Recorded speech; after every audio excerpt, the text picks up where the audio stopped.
All right, welcome to another edition of, oh my gosh, this is our Fireside Chats, part of Becoming the Person universe. And so when we think about becoming the person, is who do we need to be in order to do the thing that we're always wishing to do? You know, and I have Herb on tonight, and Herb is the epitome of, hey, I get to take action, I get stuff done, and I can help you become that person.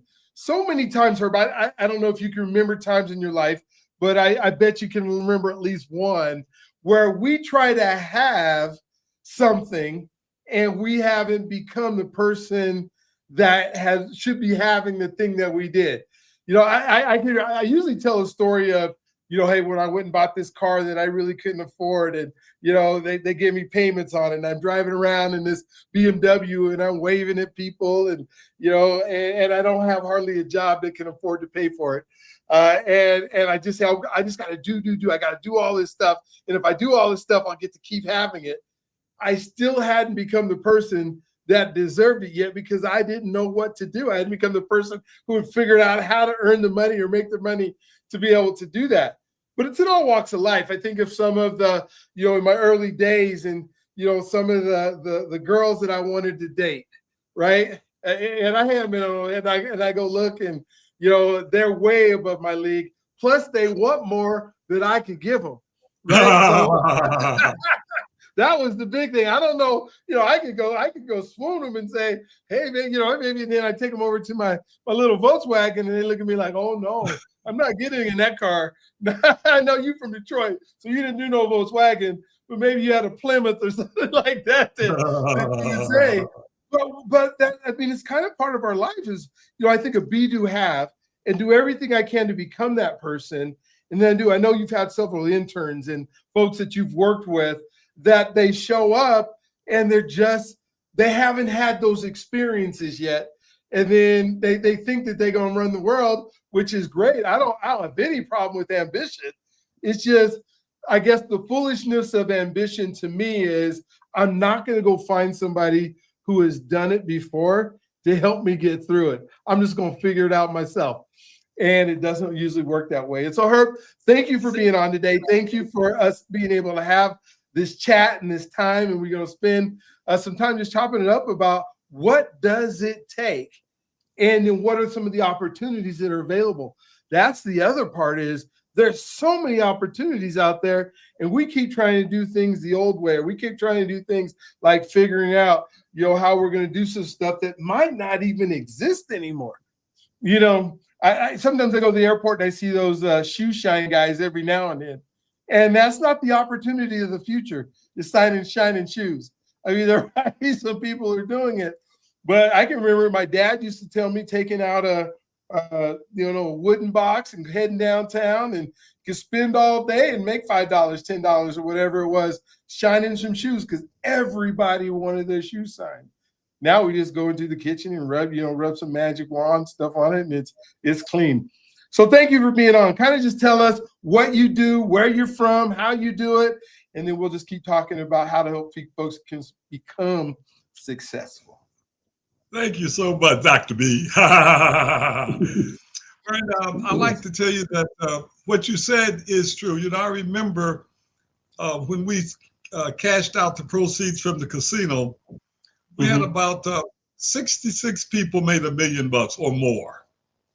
Wow. And we had about 100 investors altogether. But I remember about a year later, about 30 of them didn't have any money. And they never had money. I mean, if you've never been rich, you don't know how to be rich. I mean, in other words, you go crazy. I mean, they spent the money. Yeah. It was an amazing thing, you know what I mean? In real estate, you know, if you buy real estate, it ain't so easy to spend the money. You lock that cash up, buddy. You know, and the secret about real estate, it's the easiest business, I think, to get in. And look, some people want to say they want to go into business. I tell you, a job, you want to run a restaurant, what do you want to do? You want to run a nursery school, you want to run a store. I mean, that's a lot of work, man. Yeah.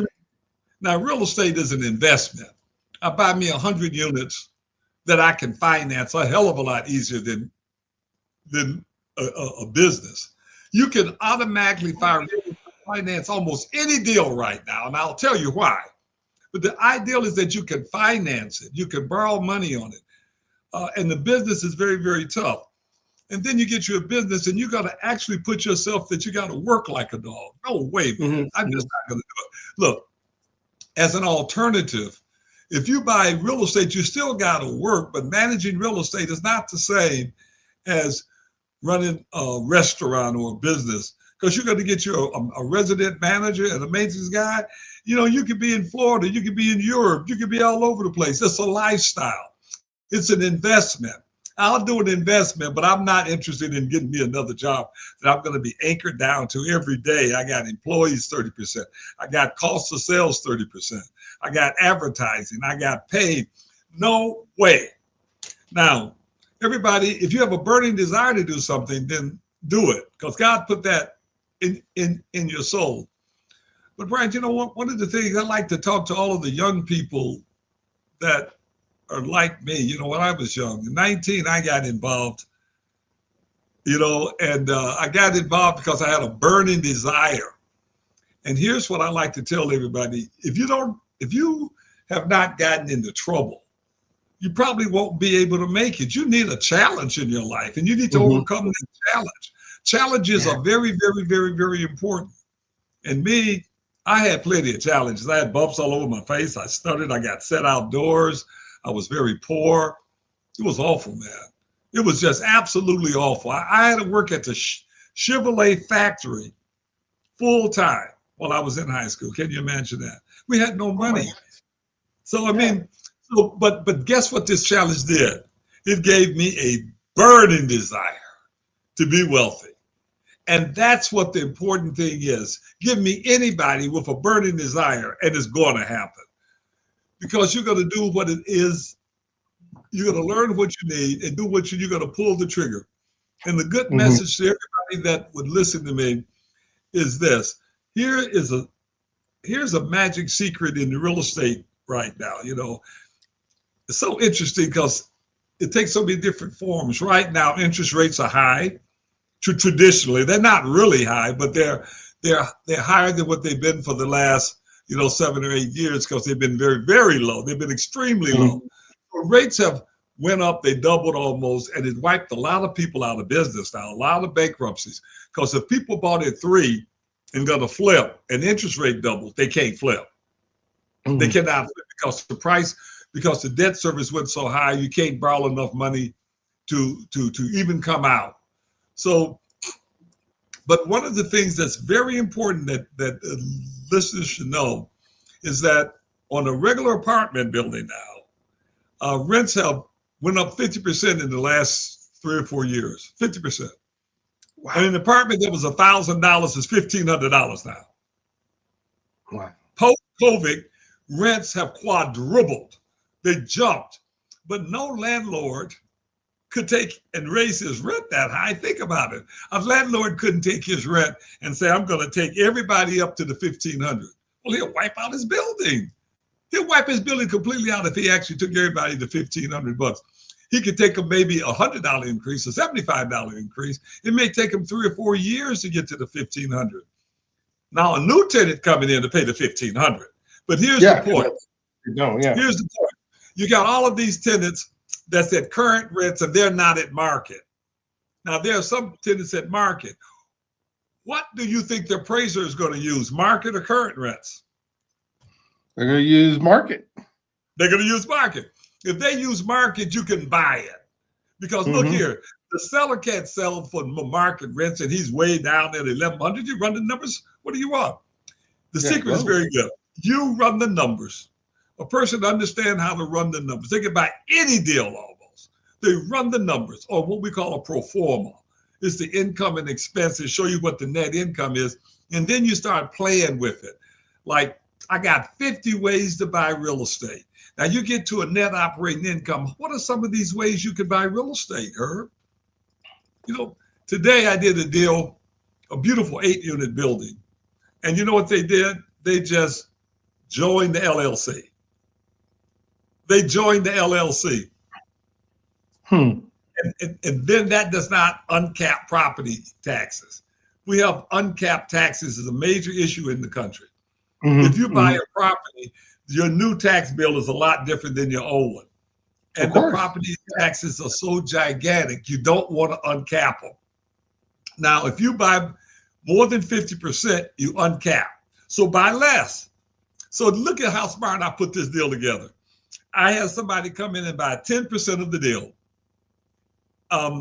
They want the deal, they bought 10%, but they took a 90% disproportionate allocation of profits and losses. Woo!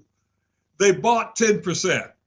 So the seller, and they're going to refinance and put a mortgage on it. So the seller get all of their money just from the mortgage proceeds. But the seller is there, got this 90% they're carrying because they don't want to pay taxes on it. So they only sold 10%. So the 90% that they're carrying, they got Uncle Sam's money. They got their cash. They don't have to pay taxes because you don't pay taxes on borrowed money. They're still in the deal. They refinanced. They only bought 10%. So this person got federal IRS money they're using. They don't want them to pay them out because they got a tax bill of $40,000. They got a $10,000 receivable. They owe Uncle Sam $40,000 if they got cashed out. So they can just sit right there. I mean, this is so they're just sitting on they're loaning out the money that they're just sitting on, but they don't have, because it's borrowed money, they don't have to do it. Now the borrower who are buying it, I guess the person who's buying the building. So let's say it's $1 million building.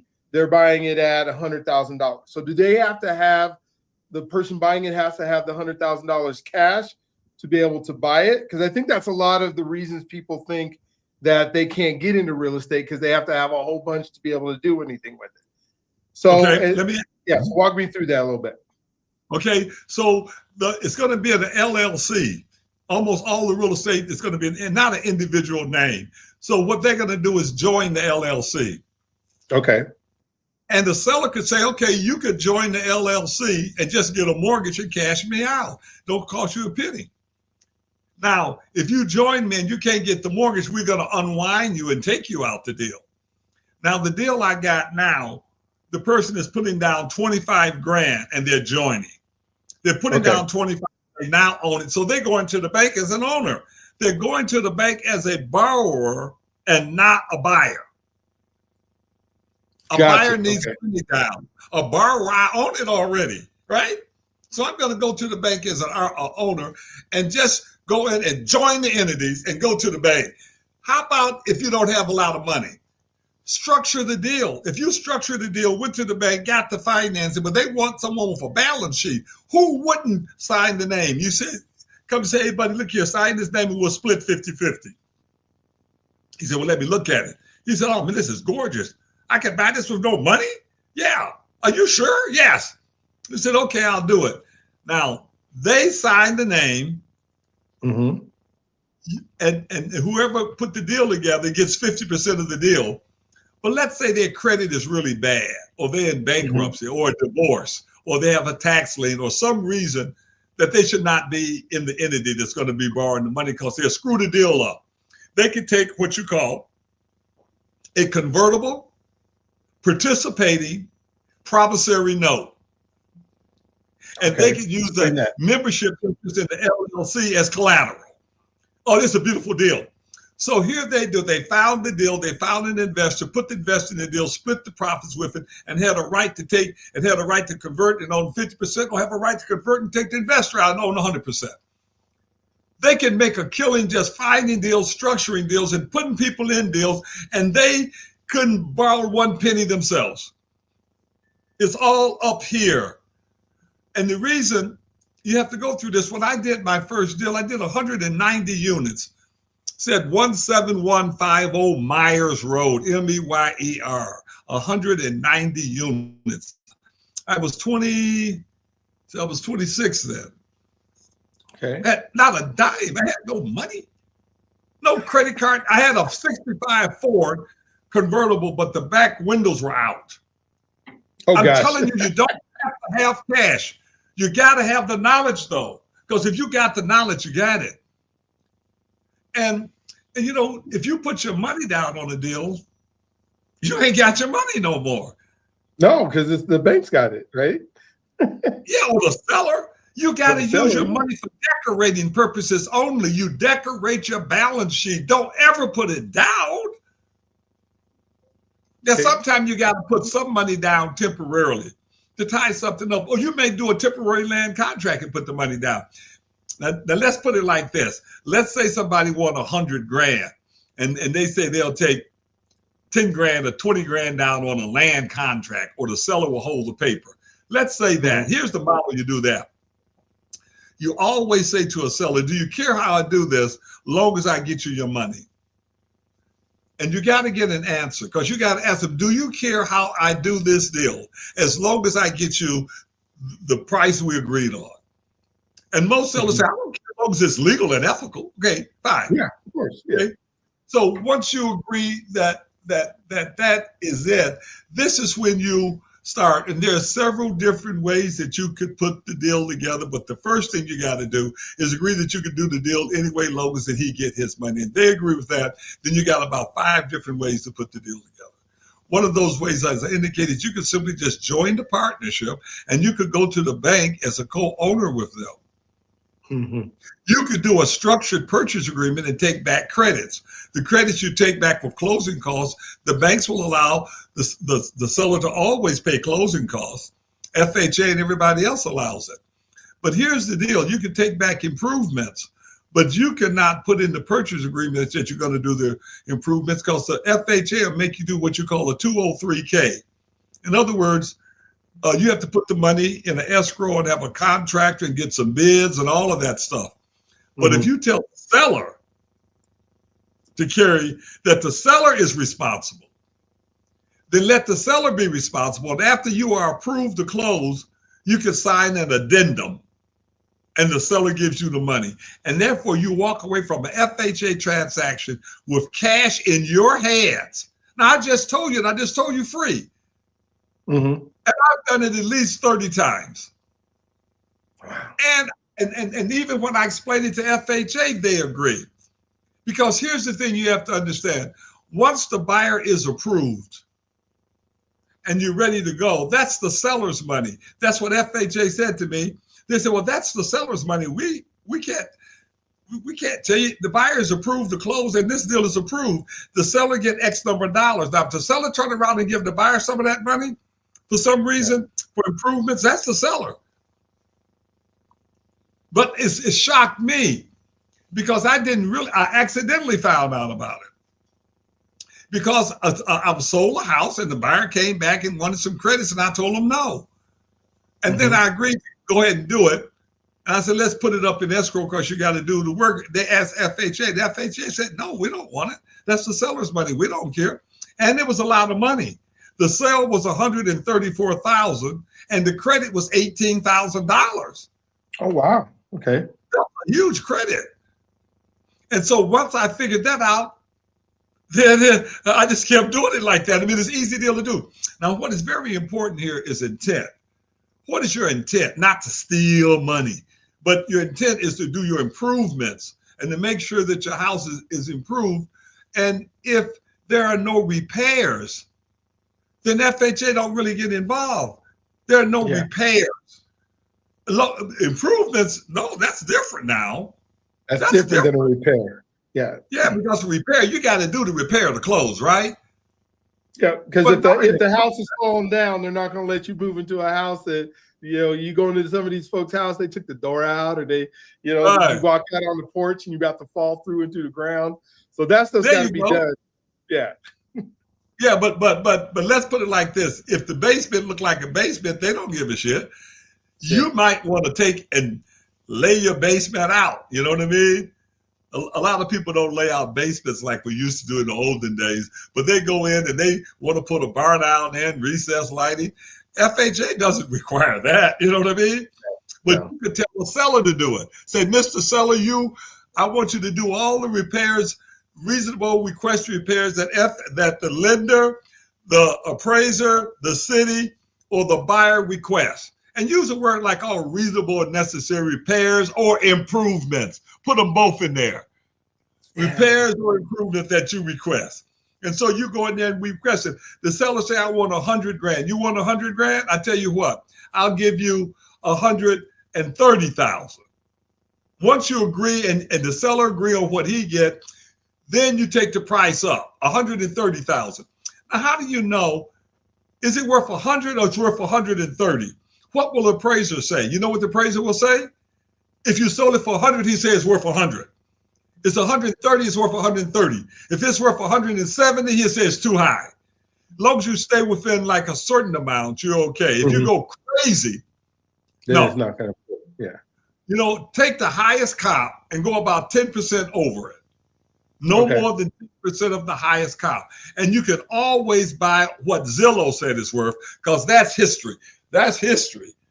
You're going forward and you're creating the value. Now, you could simply increase the price and put a mortgage on for the whole thing.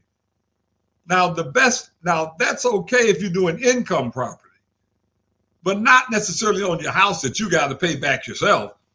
And that you're living in, yeah. I mean, in other words, and when you're going to buy a house, please make sure your first house is always an income property. Okay. Always. Because if you bought the income property first, it pays your note. Income to prove, yeah. And then when you move out and go buy your house, that duplex pays your house note. Yeah. I want to back up a little bit, because we are talking about some concepts right now that most people, you just blowing their mind. And in a lot of, especially in our culture, right? I don't know what it's like in Detroit, but here in Denver, Colorado, they are building apartment after apartment after apartment after apartment.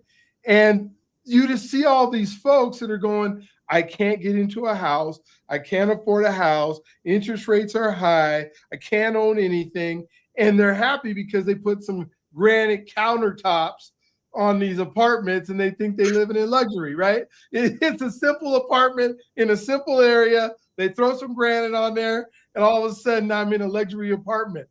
But we have to start changing this mindset that we can't have, or we can't start ownership. You just brought up, hey, my first place that I'm buying isn't for me to go live in luxury. It's for me to have income. So then when I do go in to get my place, that my place is being paid for by that income property that I just purchased, not an apartment complex. Now, if I go buy the income property that I'm winning, I'll throw some granite countertops on top if you want to feel like you're in luxury.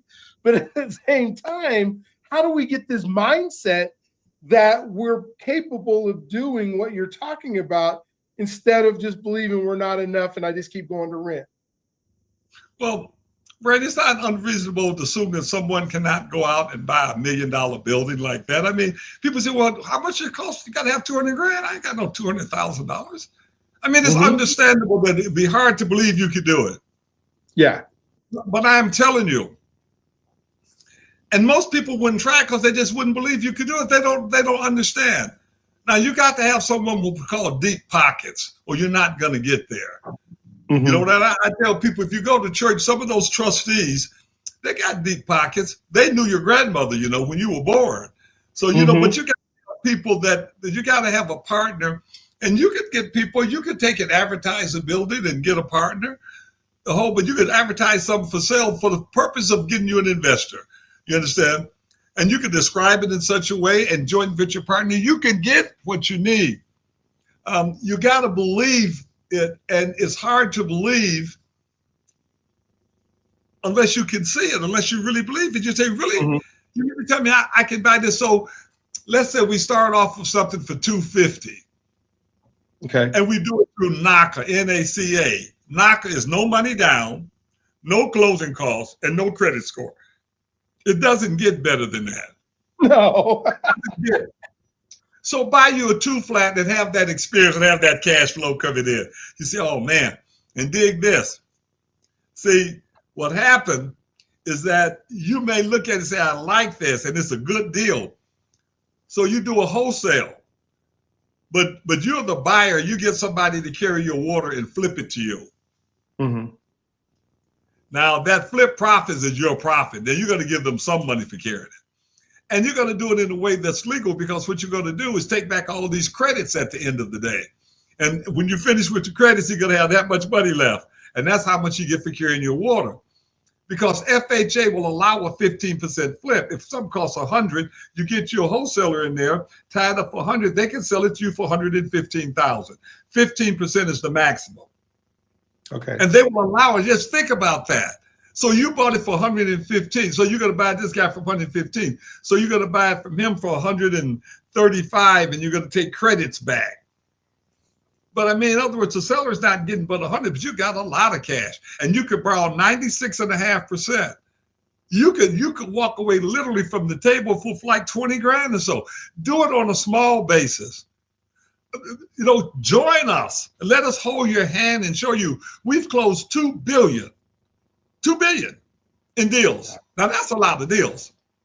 That's a heck of a lot of deals.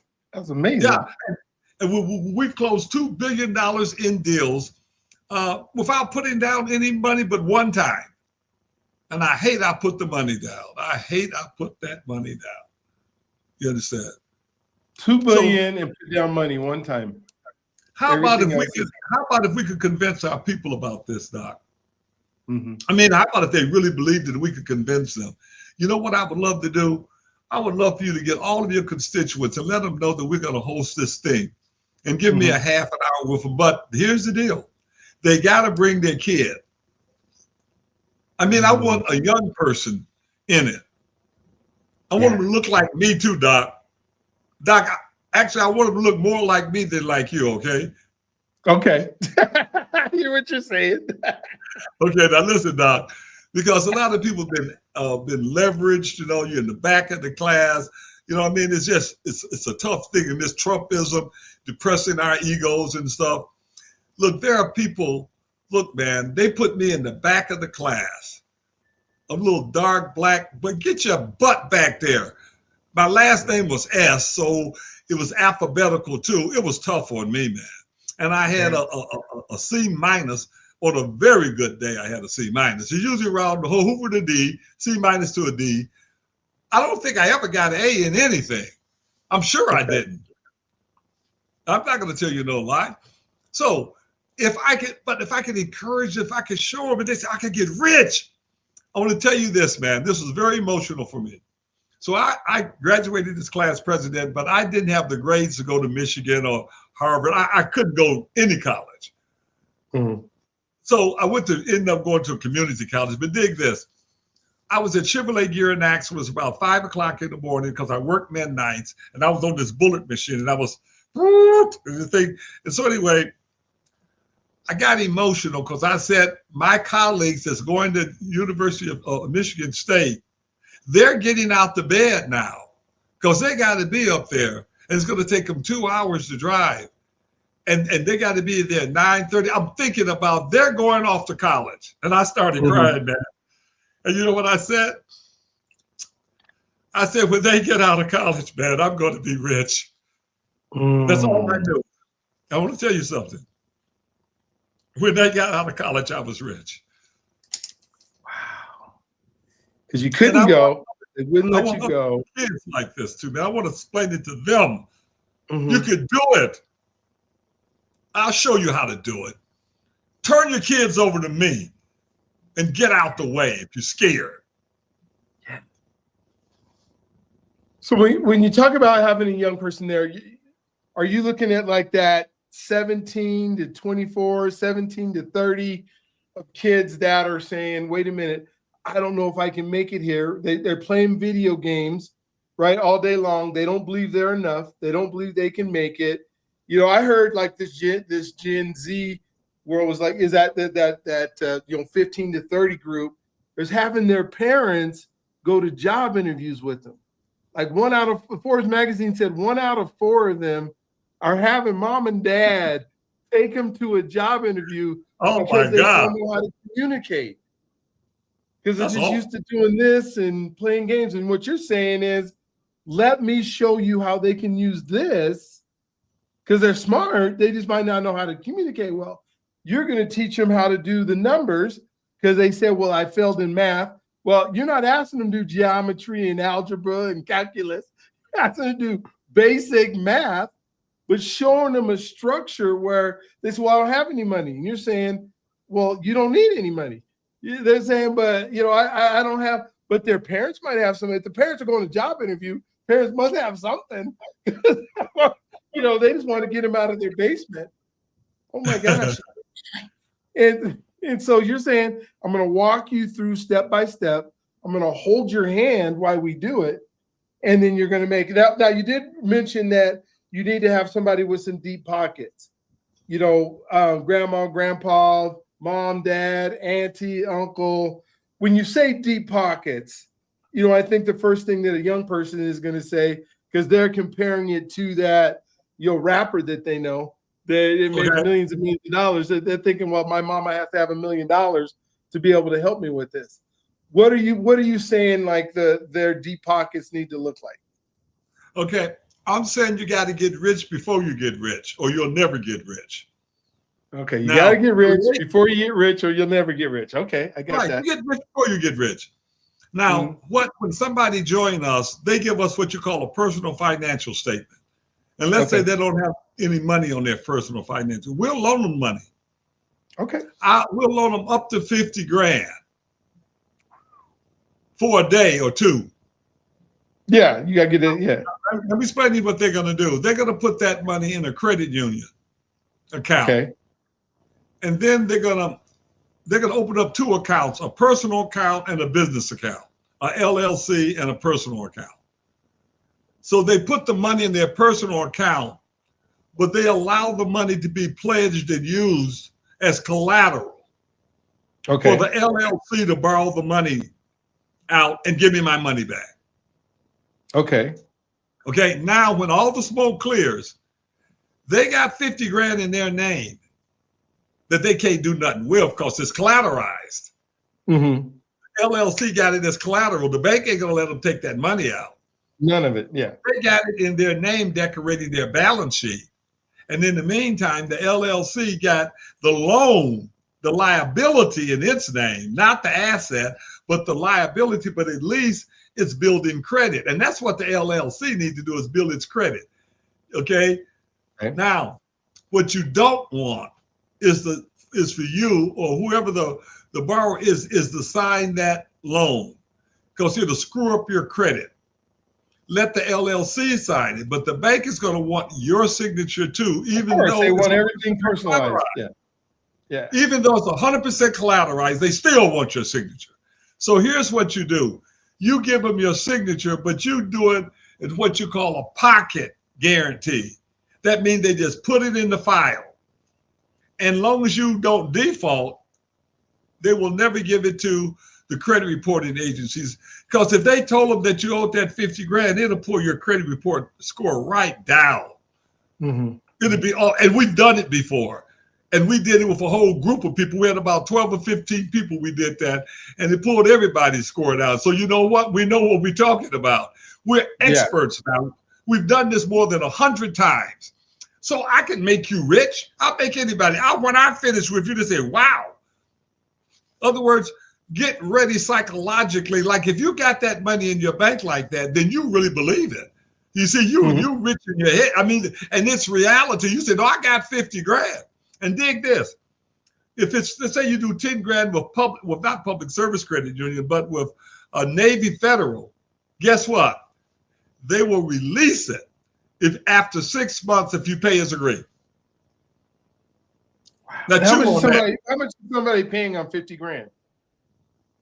2%. Okay. Over and above what the bank pays them. So they pay $1,000. Let's say if the bank pays them 2%, then they're going to pay 4%, but their net is going to be 2%. Okay. Because the bank is paying them, right? The bank is paying them interest. So, I mean, so so I can sit here and deal after deal to tell you how to do the deal without making it and structured it right. Like I was explaining to that, if you were going to buy a deal on land contract, you put 10 or 20 down, you jack that price up to 130 or 140 with 20 down. So you owe them instead of let's say you're going to buy 100 grand and you're going to put 10 grand down. So 100 grand, you put 10 down, you have a $90,000 seller note. Seller held mortgage or land contract, however you want to say it. Now, you go to my school, we'll jack that bad boy up to 130,000. And then you put the 10 down and you got $120,000 that you owe the seller. And when you pay the seller off, provided that you pay them off early, it could be one day, it don't matter. And no defaults, you get a $30,000 discount. Now, isn't that some sweet stuff? Because I want to tell you something. You cannot. The bank is not going to give you any extra money to take out and put in your pocket. No. But you have it built in the discount. You see what I'm saying? Yeah. They don't know. Yeah. Now, and you don't want that language in the note. You want that language in a separate document. It can even be in the original purchase agreement and said it will survive the closing. Because the purchase agreement dies at the time of closing. It's a preliminary agreement. But if you write in there, this survives the closing, then nobody ever sees it. And nobody ever knows you have that discount because it's not written anywhere but on the original purchase agreement. And nobody never asks for that later. It's in the original purchase agreement. So, I mean, some of these things, it's just practical. You don't know if they're going to work unless you did it. Let me ask you a question, Brian. Let's say you got $5,000 in a checking account. Okay. And you want to buy a building. I say, okay, Brian, give me a $20,000. Give me an earnest money deposit for 20 grand out that checking account you got. Well, I only got 5. Okay, huh? But you said I only got 5. You got 5 grand in it. Now, wait a minute. You're going to give me a check for 20 grand. Now, on our deal that we got, you got a 20 grand credit coming back, okay? Let's just say you got a credit coming back.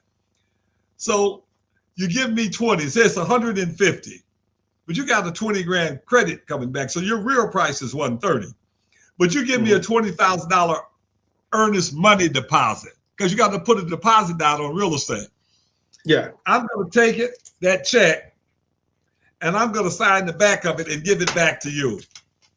I'm going to take the check that you give me and I'm going to sign the back and I'm going to give you back the check. I want to ask you a question. And you take that check and you put it back in that checking account because the bankers want to know where's your deposit. And if that check clears, they can see. But you only got 5 grand in that checking account. And the check is 20. Wait a minute. No. You got 5 grand in the account.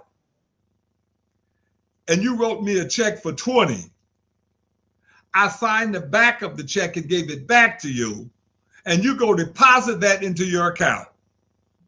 Is it going to clear? Yes or no? Well, it can't clear because there's not money in there. Unless it's coming, because it's not coming from your account. So my thought would be it's not going to clear. You're getting ready to tell me how it is going to clear. So yeah, I only got 5 grand in my check. It doesn't make sense. Yeah, it definitely clears. It will clear under all circumstances. I'll tell you why. You know why? I don't know. Because the first thing they do is the credits first before they do the debits. So if you got 5,000 in your account, now you got 25,000 in your account.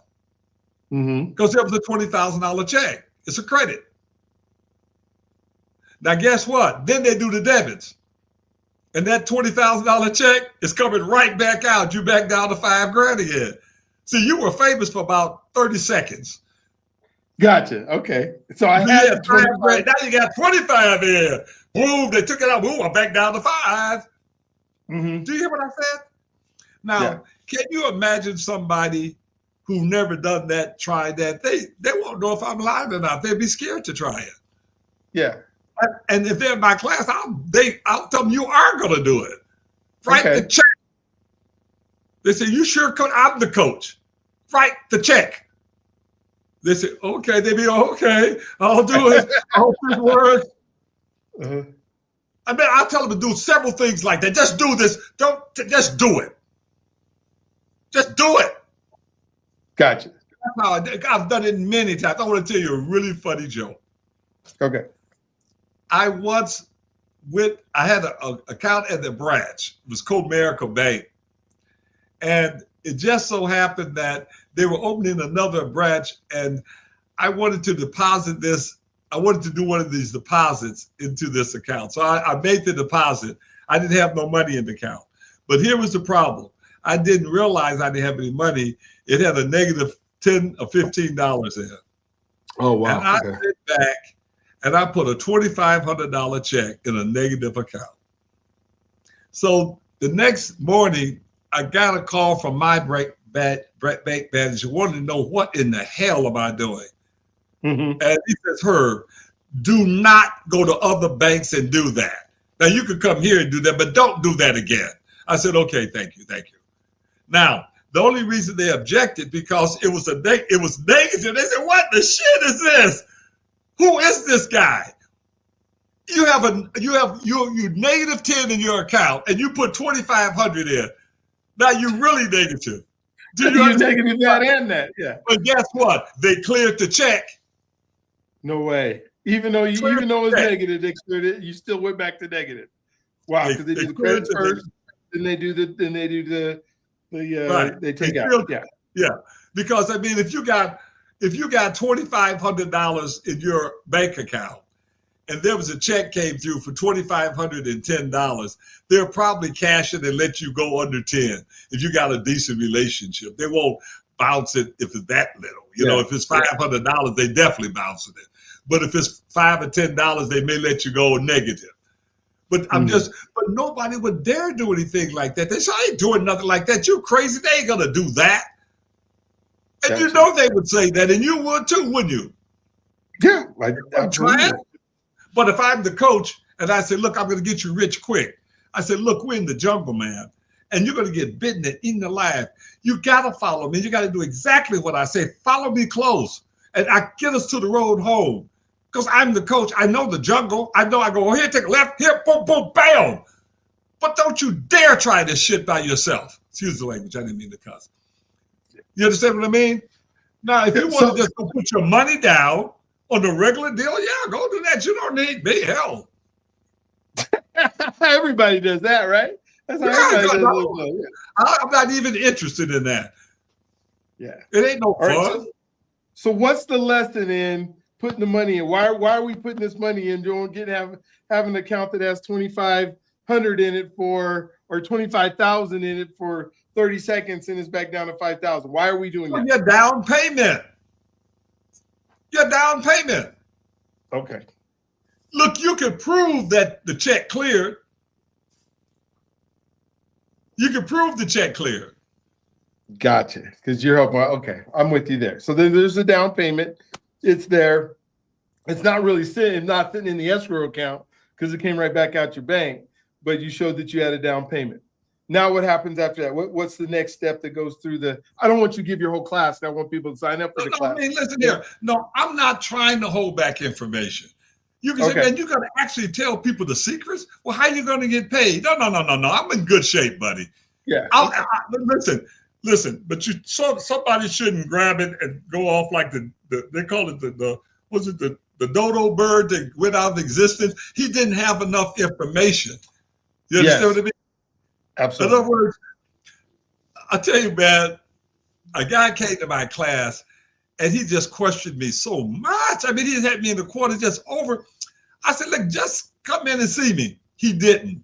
He came in 2 months later, man, about a month later. I'll tell you what happened. It was a pastor, and he had just married a young lady, 44 years old. He was about 60.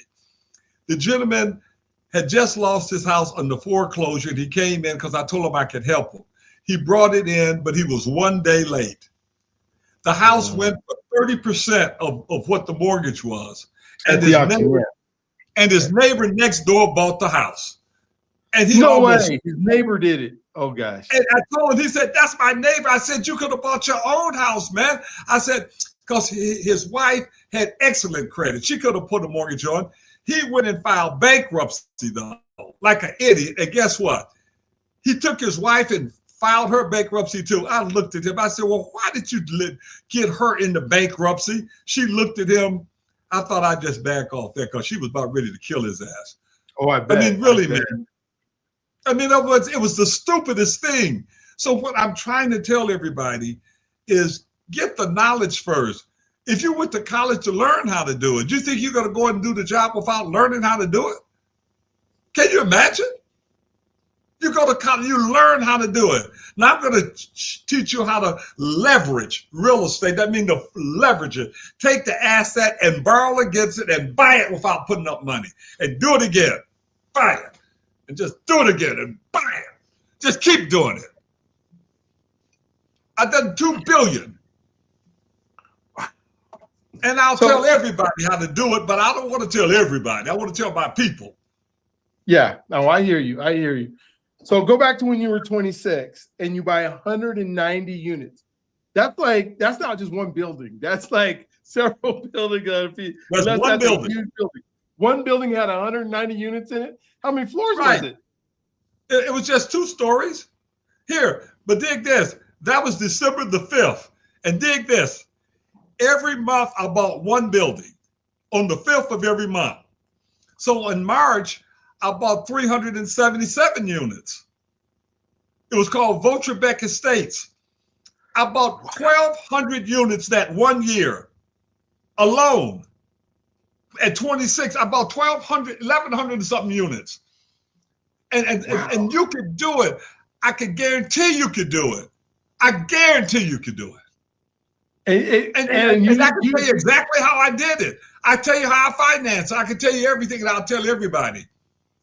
Now listen, back then we had what you call land contracts, seller held paper. So I went to a guy, that had a bunch of money because I approached him to buy his property, and he loved my route. And he said, I like this guy. So I got a deal. I came back. His name is Charles Grenadier. I went to him and I said, hey, Charlie. So I presented him an offer, and the offer was this. These guys wanted $200,000 down. I got the bank to say, if I got them $100,000 deposit, plus gave them a security interest in the real estate, that they would loan the $200,000. And I got them a big time signature. Well, the guy got a $10 million. He had money. So he put the $100,000 up and bought him a CD. And we used that as collateral. And we took an assignment of land contract as collateral. And the rent was about $100, $150 off. The rent back then was $145 for a 1-bedroom, and it should have been $245. So it was $100 off. So instead of collecting $30,000 a month, I jacked it up. It was like getting $40,000 a month in a matter of a few months. Now, so I own half the deal, and he owned half. He put the money up. He's getting full interest on his CD in the bank. The mortgage is being paid I'm paying the mortgage from the cash flow, and the depreciation was off the hook. Back then, it was a 50% tax bracket. Now, this deal was $2 million. So it's 50% tax bracket. We call it double declining depreciation. You could write off about 8 to 10% a year for the first 5 years or so, and then it got lower. So he was writing off $200,000 a year in depreciation because I gave him the depreciation for putting the money up. I didn't have no money. I didn't need it. So I said, you take the depreciation. He was getting 100% return because he was in the 50% tax bracket. So he was saving $100,000 a year, and he really didn't make any investment. His money was in the bank. And guess what? I did that 13 times with him and another group. The exact same thing.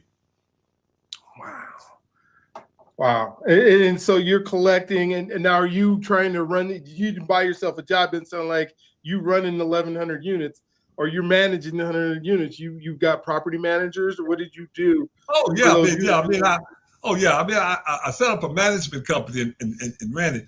See, I'm not a great property manager. I'm a creative guy. I'm not the mechanic. Yeah. But I got a sharp property manager. It was a lady, she would kick your butt. She was sharp, man. I mean, and she ran it. She had to check books and everything, and she was very honest with me.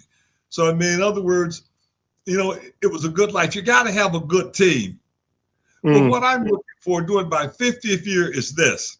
I want 50 people to join me. And if someone called and they say from Dr. Brian, they from you, Doc.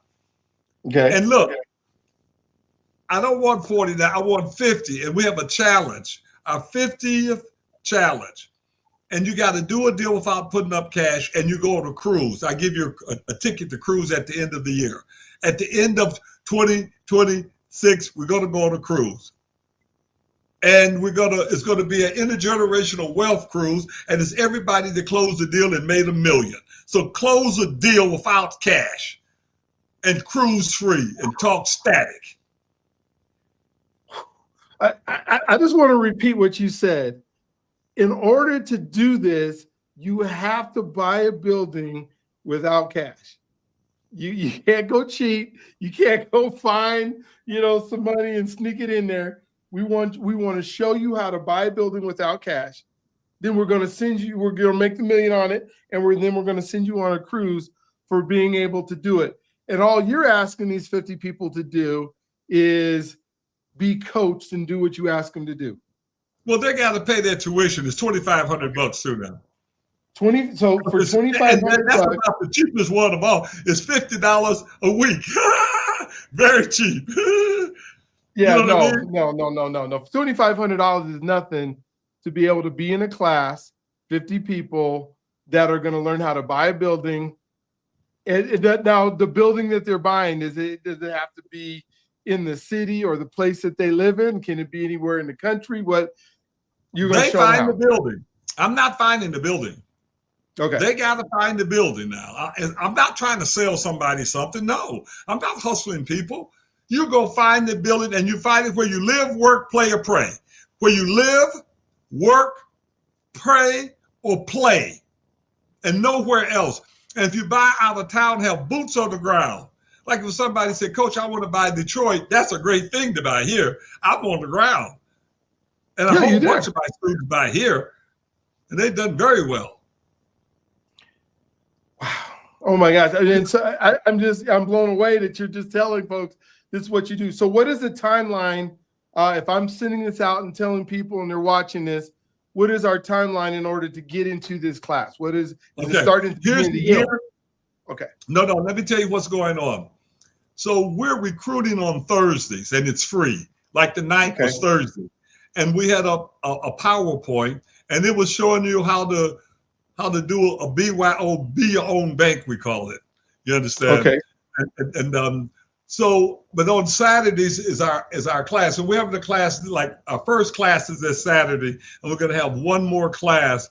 We're going to have two classes. Our class really kicks off February the 7th. So between now and February, we're going to take and have free Thursdays. So we want your people to go to Strather Academy, Herb Strather, stratheracademy.com, and register. Okay. Strather Academy, and they're my guests. They're your guests. Okay. And they get good treatment. They can tell Dr. Strather Academy, you're doing it. Are you doing it on Zoom or what? On Zoom. On Zoom. As soon as you register, we'll send you a link. Okay. As soon as you register, we'll send the link. You understand? Go to Strather Academy and register. And one other thing too, if you go there, there's also this little $50 package we did for Black Friday. It's still up there. I'm going to keep it up there, I believe. Yeah, because it's a great Christmas present. So we said, look, get started for $50. For $50, we give you a video, 50 ways, 50 tools and tactics, 50. For $50 now, I'm going to tell you 50 ways to make a million. This is worth $5,000 by itself. Now think about that. Because what I'm telling you, people don't know that. They say, damn, really? I'm going to give you that. I'm going to give you my new book that's on Amazon, Which Way is Detroit? It shows you every single zip code where you should invest and where you should not invest. And they tell you the 10 biggest mistakes you can make investing in Detroit, because some people have lost terribly. And we don't want people to invest here and lose. And they made, we don't want it. We want that to happen. So you get the video of the 50 tools and tactics, you get my book, and then you get a interactive sheet with all the links involved. And then you get a 3.5-hour seminar, $50. That's pretty cool. going to teach you how to buy a building. I'm just going back to this in the next 12 months with no money. Nobody. Now look, this $50 deal. Now let me get this here.